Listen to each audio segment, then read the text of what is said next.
nosso convidado, o ex-ministro João Santana, que também escreveu um livro, e eu pretendo ler, mas assim, eu estou com um pouco de medo, para falar a verdade. O livro é O Estado em que Chegamos, Santa Maria. Eu tenho medo agora dessas coisas. Se fosse um momento bom, eu ia falar, nossa, ai, que bom, vamos ver como é que a gente chegou nessa maravilha.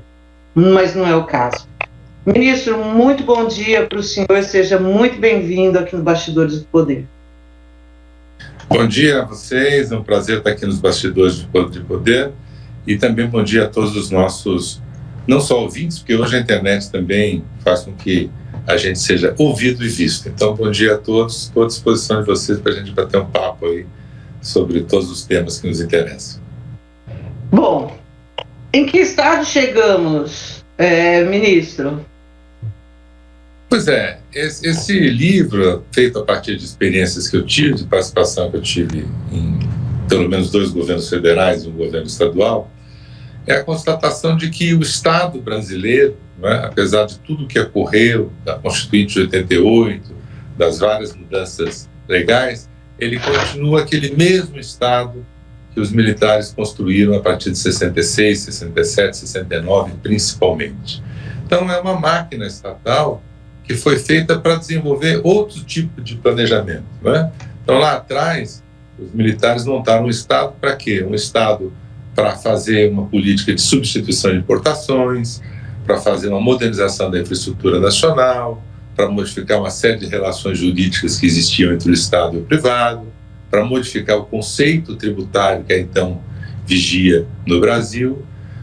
A sociedade civil derrubou a ditadura militar, convocou uma nova Constituição, fez uma nova Constituição dando uma série de direitos novos, e ninguém é contra direitos, nada disso, mudando uma série de relações, mas recepcionou aquele Estado antigo. As pessoas às vezes não percebem, mas aquele mesmo Estado, aquela mesma ferramenta estatal que tinha, aquela mesma relação jurídica que o Estado possuía junto com a sociedade, né, é a mesma que se mantém hoje. E aí a gente não consegue atingir os objetivos que a sociedade brasileira tem hoje. Nós somos demandados por coisas muito mais complexas, estamos numa economia globalizada, a sociedade hoje é no ritmo da internet, é no ritmo da velocidade, já estamos chegando ao 5G, e a gente continua fazendo as coisas como antes. Então, eu costumo dizer o seguinte... Oi. Isso que eu te perguntar, bom dia, bem-vindo ao programa.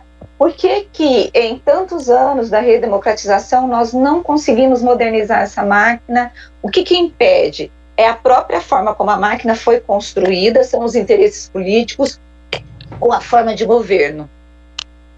É um pouco de todos, mas fundamentalmente o desinteresse das principais forças econômicas e políticas em mudar essa máquina, não é? Se beneficiam daquela máquina antiga. Então, a gente vê hoje, por exemplo, muito claro, né, o nosso Centrão, certo? O que o Centrão quer objetivamente hoje no plano político? Ele quer aprovar suas emendas no orçamento, tá certo? Em nenhum momento ele para perguntar se esse Estado brasileiro tem condições de contribuir com esse orçamento e, portanto, com as emendas que ele está propondo ao orçamento, o que não tem. Então, continuam querendo tirar do Estado aquilo que ele não pode dar. Então, o que o Centrão representa? Representa forças que vivem, que dependem do Estado brasileiro e que não conseguem verificar que esse Estado, do jeito que ele é, fazendo as mesmas coisas que ele fazia, da forma como fazia, não vai dar conta. Eu não consigo arrancar mais da sociedade recursos para fazer tudo o que eu quero. Então, a gente chega nesse impasse claro hoje, não é? Ou seja, não paga a dívida e me dá o dinheiro para as emendas e para uma política social. Sem entrar no mérito, se as emendas são meritórias, se a política social é meritória, o seguinte, o Estado não tem mais de onde tirar. Então, não muda pelos interesses de forças muito importantes da sociedade brasileira que estão dando um tiro no pé. Porque tem um momento que acaba, eu não consigo. Nós estamos muito próximos disso. Hoje a gente tem um grande exemplo disso, né? O governo Bolsonaro, o ministro Guedes, fazendo essa proposta de não pagar uma dívida legítima, que tem que ser paga, que foi criada pelo próprio Estado, não foi criada pelas pessoas, o próprio Estado que criou essa dívida, e criou essa dívida já tentando economizar dinheiro para fazer coisas que ele não conseguia fazer, e a gente não consegue resolver. Então, é esse o problema, esses interesses. Né?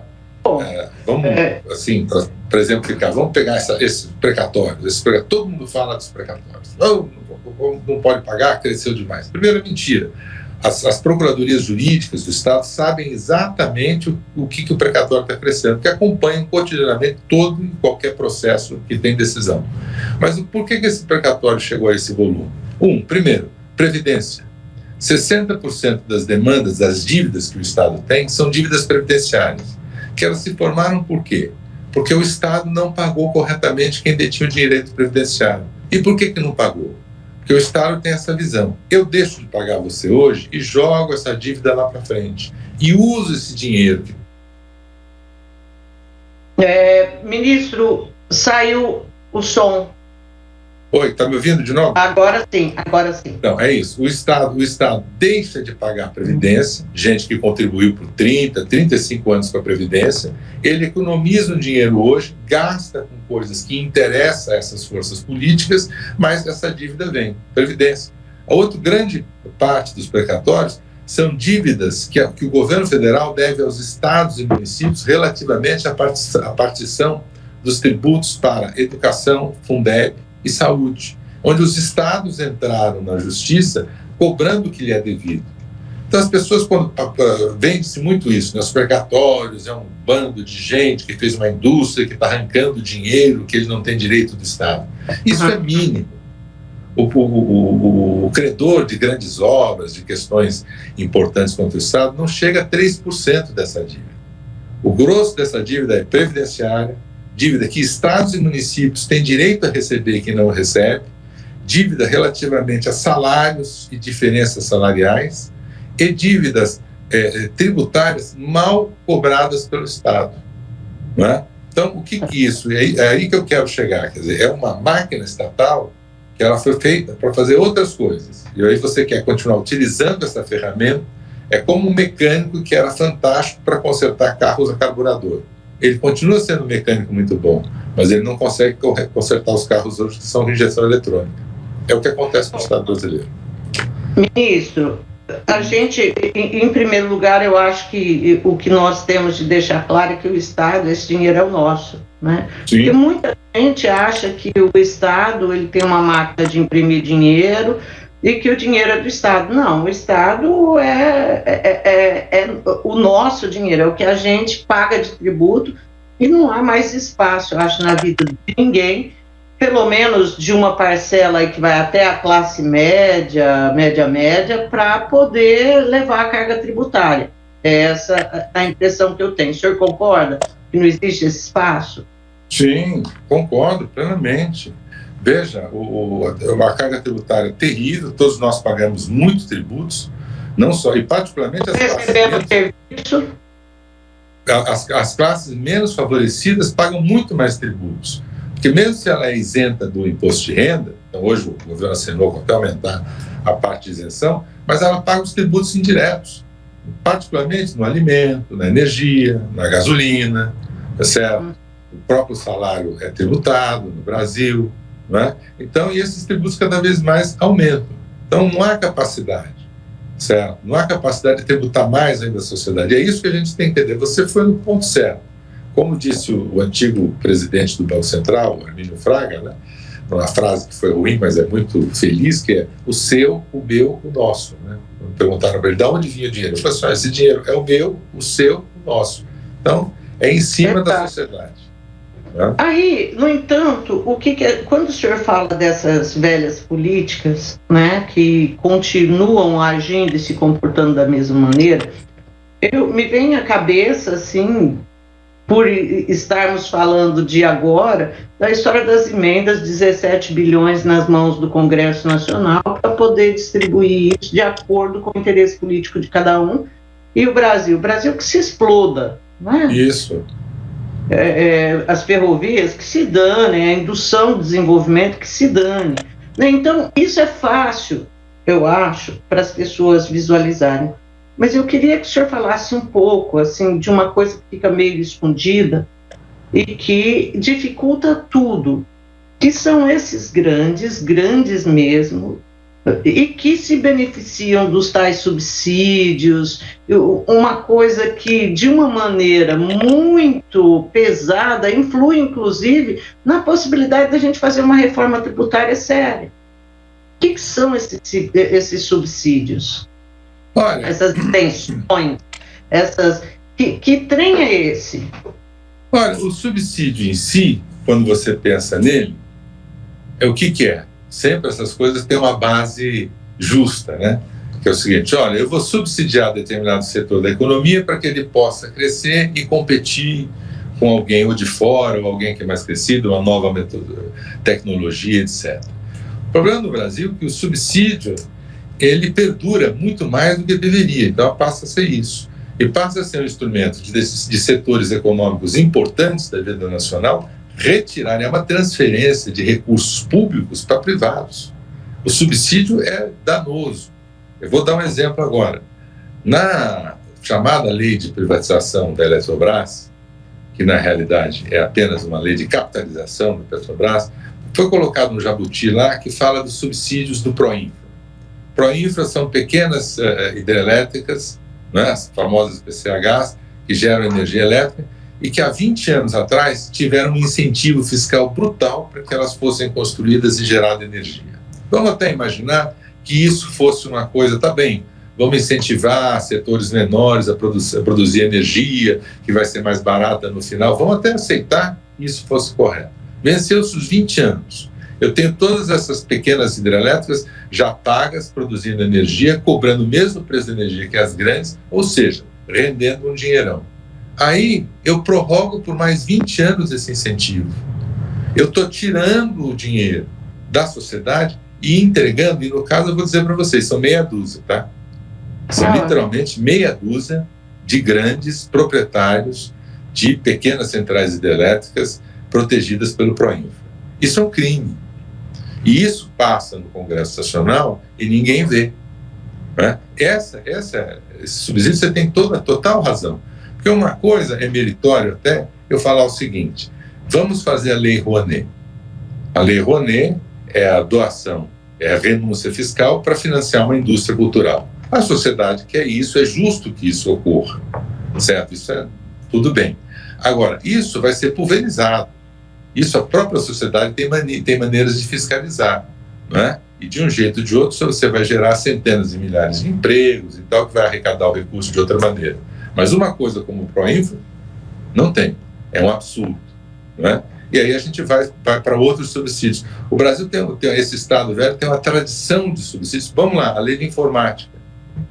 Quanto tempo a área de informática recebeu subsídios no hardware, né? Não no software, e a gente pagou por isso, né? O quanto nos custou a nós todos, né? Então, política de subsídios tem que ser abandonada no Brasil. Nós não podemos permitir, toda vez que vier uma ideia de subsídio, abram os olhos, porque é algum setor minoritário da sociedade que está procurando transferir recursos públicos para o privado. Concordo com você. A gente pode pegar N exemplos, muitos exemplos. E dificulta, inclusive, ministro, as reformas, porque esses segmentos que não têm essas vantagens, eles não querem que mude nada, é um lobby. Você tem o exemplo aqui no estado de São Paulo, quando recentemente o governador João Dória, ele retirou os subsídios, e isso fez com que o ICMS de vários setores aumentasse. E houve uma gritaria, assim, imensa. E o que você precisa ter mesmo é uma reforma tributária com cobrança de imposto justo, vamos assim dizer, que você não precise dar o subsídio, né, ministro? Não, exato, não precisa dar subsídio mais. Você não precisa continuar sustentando uma máquina arcaica, que gasta muito dinheiro, que não tem procedimentos modernos. Né? Essa máquina custa muito caro nos seus procedimentos. Né? Não é? A gente tem mania de só falar do funcionário público. Não, o funcionário público é uma parte, a gente tem que reorganizá-los, tem que ver o que está acontecendo de errado, mas o grosso não é apenas isso, é o que se gasta. Vamos lá, na área de saúde, né? Maravilha, a gente fez o SUS, que é uma conquista, muito bom, serviço organizado. Agora, será que a saúde compra corretamente os seus insumos? É claro que não compra. Gasta-se muito. A gente está vendo agora, essa CPI da saúde está mostrando um pedacinho do iceberg, não é? Quando ela mostra que as pessoas estão gastando dinheiro em logística, que ninguém sabe direito o preço dessa logística, por exemplo. Agora, será que a gente está fazendo procedimentos corretos na área de saúde? Não está. Então, isso que eu ia falar para o senhor, né? Essa prática de se comprar mal, acho que eu vou até dar nome aqui a essa prática que muitas vezes é chamada corrupção. Alguém está levando, compra mal porque está embolsando, né, uma parte desse dinheiro que paga mais. Como criar um Estado, fazer um Estado que tenha capacidade de sozinho fiscalizar isso?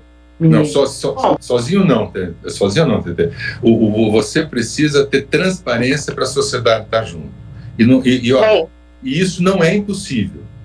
Isso é factível, inclusive no próprio Brasil. Eu vou dar 2 exemplos de 2 estados brasileiros que são os estados assim, de exemplo de contas públicas e de práticas públicas. O Espírito Santo e o Piauí.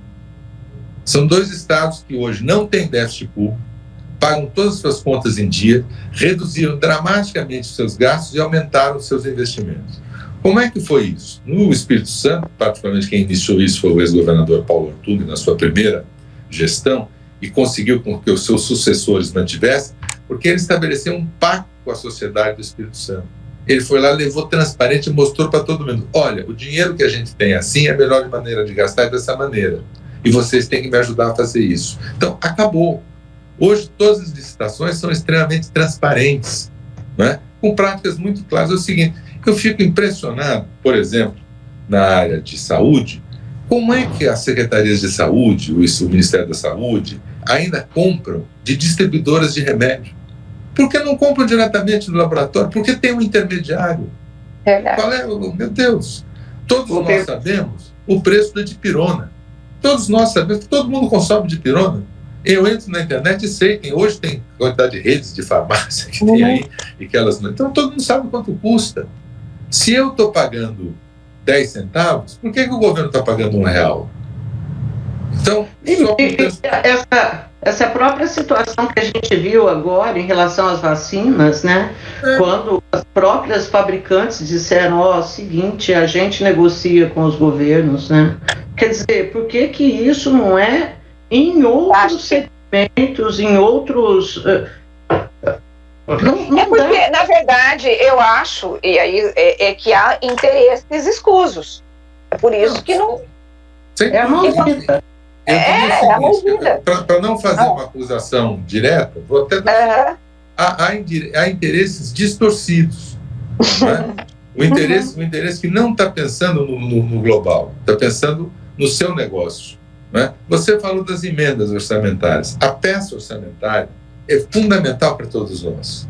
Não é? Quando você faz o orçamento, você busca todas as necessidades de cada área do governo, seja da prefeitura, do estado, do governo federal, todo mundo indica o que precisa, tem os planejamentos para resolver esse ou aquele problema, junta aquilo e faz, dentro do possível da sua arrecadação, um orçamento. Quando esse orçamento recebe emendas, eu vou ficar aqui, por mais meritórias que seja a emenda, que lá a pessoa o deputado tenha feito uma emenda para beneficiar a Santa Casa de Brodowski. Maravilha, um belo instituto. Soré de Brodowski? Soré de Brodowski? Não, Soré de Brodowski. Eu peguei um exemplo. Lembrou de Brodowski. Lembrei de Brodowski agora. Certo. Mas para a gente hoje a gente pode fazer vários outros estados, até na nossa região de Campinas, várias outras cidades, não é?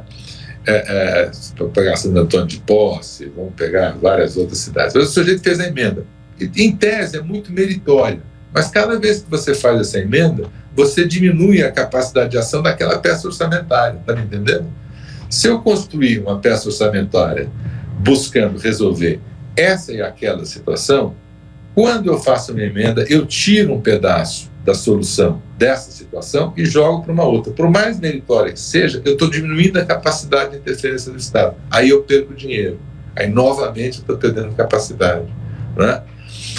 O Estado nada mais é que uma grande máquina de prestação de serviço. O que mais evoluiu na nossa vida foram a prestação de serviço através da internet, dos algoritmos. Né? E a gente pouco usa isso. Você vê as dificuldades que estão tendo hoje, a gente tem o nosso Conect SUS. Não é? A dificuldade que as pessoas têm de, no Conect SUS, verificar que as suas vacinas já foram implementadas no Conect SUS e não consegue ter um registro. Dá outro exemplo. Nós temos uma app fantástica, que é o Meu INSS. Eu não sei se vocês têm, mas deveriam ter. Entra lá, você tem, teoricamente, lá no INSS, dá toda a sua vida de contribuição à Previdência. Tudo está lá. Aí você entra com um pedido de aposentadoria, certo? E busca uma certidão que o próprio INSS dá para você da sua contribuição. Primeira coisa que o INSS faz, assim, prova que você contribuiu. Mas vem cá, você já me deu a certidão que eu contribuí. Você tem meus dados. Não, mas você tem que buscar nas suas empresas, na sua carteira de trabalho, todos os comprovantes de que você fez essa contribuição nos últimos 35 anos. O que eu estou fazendo aí? Eu estou retardando uma obrigação que o Estado tem e que no futuro vai ficar mais caro, que vai acabar redundando nos precatórios. Não é? Esse é que é o mal do Estado brasileiro. Você tem os interesses que tiram dinheiro do Estado, mas tem um Estado mal organizado que administra mal os seus recursos. Se o Estado... Mal intencionado. Porque quando o Estado faz isso, ele está sendo mal intencionado. Eu acho que não é só uma questão... sabe? É querer prorrogar, é querer adiar, ó. Adiar para gastar dinheiro com outras coisas. E no final fica mais caro, que vai gerar um precatório. Não é? Que vai pagar com juros e correção. Então, é esse Estado que a gente precisa mudar de uma vez por todas. Tem uma outra postura do Estado. Sei que é difícil, mas é a única saída que a gente tem, na minha opinião. Bom, eu queria ver, na opinião do senhor, a gente tem visto essa questão do orçamento, então, dessa solução que não chega para o país, mas que vai para a ponte lá da Biboca, da Biribiboca, né? E é incrível como existe ponte assim que consegue consumir aí 17 bilhões de orçamento só na Câmara. Qual o impacto que a reeleição tem nesse tipo de política brasileira que só tem piorado? O impacto é total. O grosso da Câmara dos Deputados e mesmo do Senado vivem das emendas. Né? As emendas que garantem a reeleição dos deputados. E por mais meritórias que sejam essas emendas, é nesse tráfego de influência, de investimento do poder público, junto a estados e principalmente as prefeituras, é onde a coisa... Olha, eu vou dizer assim, no mínimo é onde desaparece a eficiência, para não dizer que é onde nasce a corrupção. Seria muito... da minha parte, seria assim... aí a gente precisa... Quer acusar ninguém. Mas aonde desaparece é eficiente. Primeiro, deveria acabar hoje com as emendas de bancada. Isso não existe. 2, com as emendas de relator. Isso também não existe. Que o deputado tem direito a fazer uma emenda? Tem. Certo? Essa emenda será aprovada ou não se houver recursos, se houver viabilidade nela. Agora, emenda de bancada, emenda de relator, no Brasil, é o único lugar do Brasil onde quem é esse tem um poder enorme, porque o relator relata, certo? E depois ele continua com o poder de fazer emendas ao orçamento que já foi aprovado como relator. Isso é um absurdo. Então, um dos grandes males que a gente tem de perda de orçamento, de capacidade de investimento, são as emendas ao orçamento que não guardam relação com a capacidade de investimento e são distribuídas aleatoriamente por poder político, basicamente as emendas de bancada e as emendas de relator. Aí é um troca-troca, infelizmente. Com vistas a se perpetuar no mandato e o presidente da República e governador, todo mundo, a se reeleger o próximo e tudo mais. É bastante complicado, né, ministro? Olha... O senhor vê algum movimento hoje no Congresso Nacional, com esse Congresso se diz reformista? Olha, a gente entrevista deputado toda semana aqui, eles não, porque nós somos um Congresso reformista. E eu sempre digo para eles, gente, mas reformista para andar para trás, porque é isso que eu estou sentindo. A gente indo lá, estou me vendo lá em 80. O senhor está vendo esse Congresso agindo de maneira a nos projetar para um futuro um pouco melhor? Olha, o Congresso Nacional, ele faz reformas gerais nos 2 primeiros anos. É a oportunidade que se tem, e tem feito. Por exemplo, concordemos ou não, no primeiro ano do atual governo, eles aprovaram a nova lei da Previdência, aprovaram a lei do gás, aprovaram a lei do saneamento, aprovaram a independência do Banco Central. Não é? Mas parou aí. Hein? Parou aí. Não, parou aí, exatamente. Parou porque venceu os 2 primeiros anos, aí o Congresso só pensa na questão da reeleição. Não é? E outra também, que eu acho que é uma culpa do Executivo, que não foi com foco no que propõe. Porque qual é o sistema? O Congresso vota no que o Executivo propõe. O sistema presidencialista é esse. Não adianta a gente achar que é diferente. É o Poder Executivo que tem que ir lá e propor o que quer. Esse governo, em determinado momento, perdeu a organização, o foco. Não é? Vamos lá, o governo Michel Temer, 2 anos de governo, como ele era um homem bastante experiente, sabia negociar, ele foi ao Congresso com propostas objetivas, aprovou praticamente todas. O Fernando Henrique, no primeiro mandato dele, aprovou tudo o que quis, até a reeleição. Não é? Porque foi com foco, com capacidade de negociação. Esse governo perdeu o foco. Esse governo não está fazendo mais nada. Não é? A área econômica do atual governo é uma área zero. Não está atuando em nada no sentido de combate à inflação, de organização da economia, nada. É só um discurso que está cada vez mais... O senhor acha que o Estado brasileiro vai continuar agonizando até o ano que vem? E qual seria a saída para a mudança desse Estado?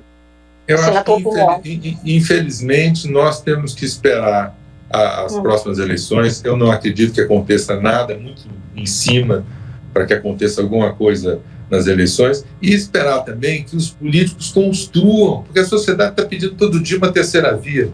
Todo mundo fala, bom, mas me dê alguém aí que não fique nessa briga, nessa todo dia, me dê alguém que pense no Brasil, né? E as nossas lideranças, infelizmente, não têm trazido uma proposta para a sociedade. Mas eu acho que uma hora sai.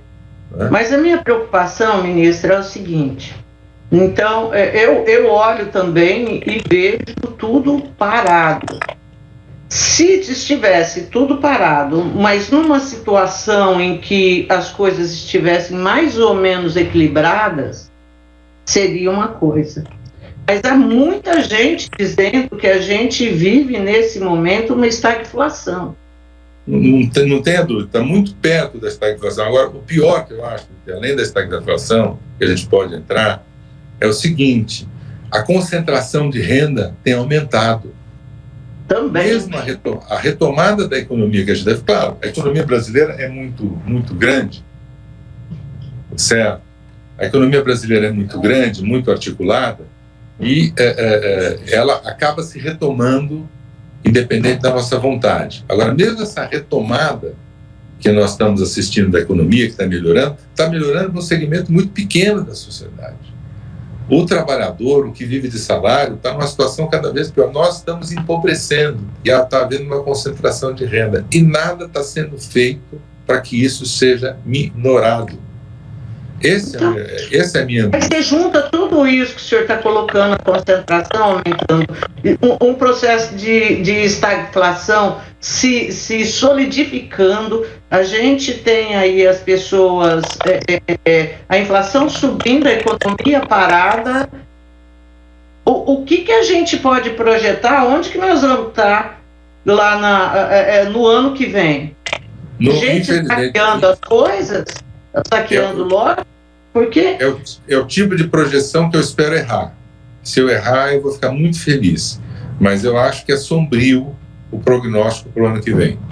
Eu acho que essa coisa do V, que o ministro da Economia fala e tal, eu não vejo isso. Né? Eu vejo a inflação aumentando dramaticamente. A inflação já é perversa. E essa inflação que a gente está vivendo hoje está pegando na cabeça de quem? Do pobre. O pobre sempre no Brasil é terrível isso. E ela vem aonde? Vem na energia elétrica, vem no combustível, vem nos alimentos, não é? Que é onde pesa para as pessoas.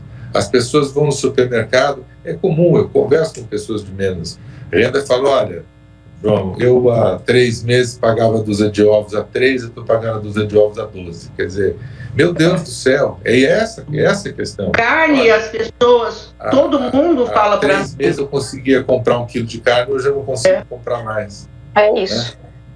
Isso é uma falta de ação totalmente. Né? Nada, o Estado não está fazendo nada ou quase nada no sentido de interferir, está simplesmente tendo uma ideia, que eu não chamo de liberal, é liberaloide, porque o liberal...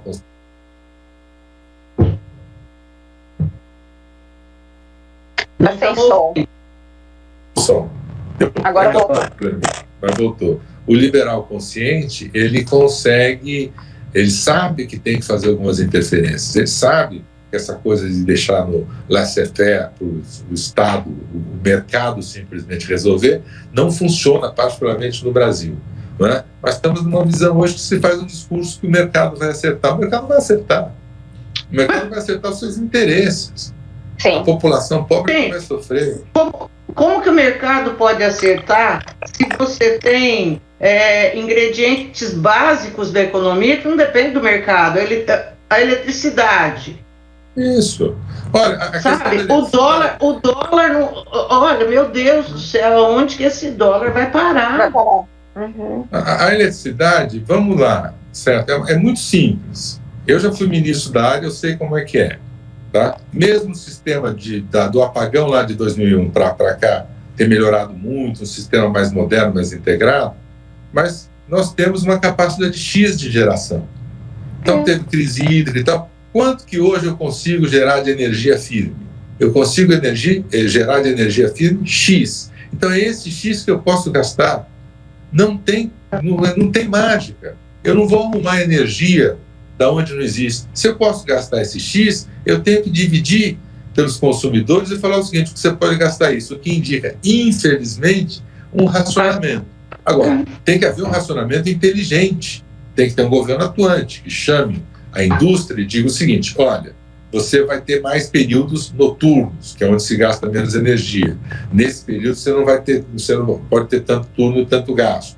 Você tem que chegar ao consumidor e fazer, que estão tentando fazer o seguinte, tudo bem, quem economizar isso, eu vou dar bônus, vou cobrar menos, certo? E assim, uma série de ações inteligentes que você tem que fazer. Mas simplesmente você falar o seguinte, ligue todas as termoelétricas e gaste diesel para gerar energia, vai ficar mais caro. Assim, é uma loucura, né? As foram feitas para socorrer, não para ficar gerando eternamente. É uma loucura, mas tem um governo negacionista que faz isso, viu, ministro? É isso que acontece, assim, em todos os aspectos. Vamos enfiar a cabeça aqui, faz de conta que não é comigo. Esse governo parece eu quando entrei em trabalho de parto com meu filho. Deitei na cama, falei, acho que eu vou fingir que não é comigo, que passa. Bom, ministro, nós precisamos terminar a entrevista.